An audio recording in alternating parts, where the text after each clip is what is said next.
네, 안녕하세요. 서민입니다. 오늘은 폭락장에서 패닉셀을 하면 안 되는 이유 5가지를 말씀드려 보려고 합니다. 주식이 하루에 5%, 10%씩 떨어지면 누구나 무섭고 두렵습니다. 하지만 대부분의 투자자들이 큰 돈을 잃는 진짜 이유는 폭락 자체가 아니라 바로 패닉셀, 즉 공포에 휩쓸린 매도 때문입니다. 부자들은 이럴 때 어떻게 행동하는지 함께 살펴보겠습니다. 주가가 하루 마이너스 5%, 마이너스 10%씩 떨어지기 시작하면 머릿속에는 2가지 생각이 떠오릅니다. 더 떨어지면 어떡하지? 지금이라도 팔아야 하나? 바로 이 순간 공포 시작이고 가장 잘못된 결정을 내리기 쉬운 순간입니다. 이때 우리가 어떻게 반응하냐가 장기 수익률을 완전히 갈라놓습니다. 그러면 폭락장에서 가장 위험한 행동은 무엇일까요? 바로 패닉셀입니다. 대부분의 투자자가 큰 돈을 잃는 진짜 이유는 하락장 자체가 아니라 그 안에 내리는 감정적인 결정, 즉 패닉셀 때문입니다.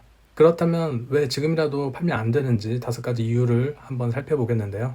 첫 번째 이유는 패닉셀은 손실을 확정시키는 행동입니다. 주가가 30% 하락했다고 해서 내 돈이 완전히 사라지는 것은 아닙니다.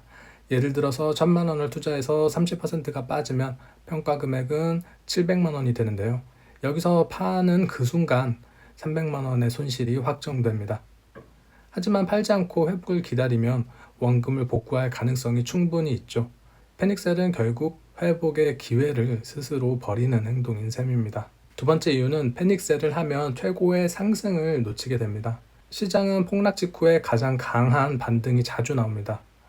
실제로 많은 연구에서 상승률이 가장 높았던 며칠을 놓치면 장기 수익률이 크게 감소한다는 결과가 나왔습니다. 결국 무서운 점은 최악의 날과 최고의 날이 서로 가깝게 붙어 있다는 사실인데요. 공포에 못 이겨 팔고 나가면 바로 그 직후에 찾아오는 반등도 함께 놓치게 되죠. 세 번째 이유는 역사적으로 시장은 결국 회복해 왔어요. S&P 500은 닷컴 버블, 글로벌 금융위기, 코로나 폭락까지 모두 이겨냈습니다. 그 당시에는 마치 세상이 끝난 것처럼 보였지만 10년 후 차트를 다시 보면 그저 작은 하락 구간일 뿐입니다. 장기 투자자에게는 공포가 아니라 시간을 믿습니다. 시간이 흐르면 우량한 시장은 결국 우상향한다는 것을 역사가 보여주죠. 네 번째 이유는 부자는 공포에 사고 대중은 공포에 팝니다. 대부분의 사람들은 오를 때 사고 내릴 때 파는 정반대의 행동을 합니다. 반면 성공한 투자자들은 쌀 때 사서 비싸게 팝니다. 그래서 폭락장은 위험한 시기가 아니라 오히려 좋은 자산을 할인된 가격에 살 수 있는 박앤세일 같은 시기일 수 있습니다. 같은 시장을 바라보는 관점이 결과를 완전히 다르게 만들죠. 5번째 이유는 패닉셀보다 더 중요한 것은 자산 배분입니다. 사실 진짜 문제는 폭락 자체가 아니라 폭락을 견디지 못할 만큼 위험하게 투자한 구조일 수 있습니다.